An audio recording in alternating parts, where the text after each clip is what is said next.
নেমে গেলাম। তো ট্রেন থেকে নেমে টোটোতে উঠে পড়েছি। এখন টোটোতে উঠে যাব ইসমাইল চক, ওখান থেকে বাস করে তারপর বাড়ি। বাসে করে বাড়ি একদম মানে সামনেই যাব না, মানে দাঁড়িভিট আছে, ওখানে দাঁড়িভিটে নামতে হবে। নেমে ওখান থেকে হয়তো বোনকে ফোন করব, বোন সাইকেল নিয়ে আসবে, আমাকে নিয়ে যাবে। আর না হলে যদি টোটো পাই তাহলে টোটোতে করে বাড়ি। তো এই দেখো টোটোতে উঠে বসে আছি, কারণ কেউ ছিল না বলে আমি একা একা নিয়েও যাবে না। তো ফাইনালি দুজন আসলো।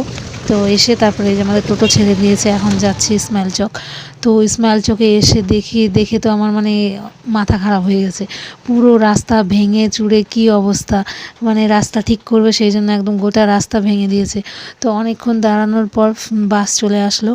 বাসে উঠে তারপরে নামলাম দাঁড়িভিট। তো দাঁড়িভিট নেমে বোনকে ফোন করলাম যে আমাকে একটু নিয়ে যা, ততক্ষণে আমি হাঁটতে থাকি। তো দেখো আমি এখানে হেঁটে হেঁটে আসছিলাম, আর ওদিক থেকে বোনও আসছিল।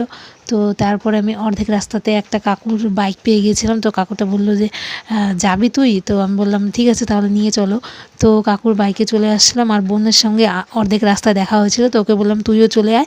তো ও হচ্ছে সাইকেল নিয়ে একা একা আসছিল, আর এখানে হচ্ছে আমি ওর আগেই বাড়িতে চলে এসেছিলাম। তো বাড়িতে ঢুকে দেখি যে মার স্নান টান পুজো দেওয়া সব কিছু হয়ে গেছে, মা রান্নাও বসিয়ে দিয়েছে।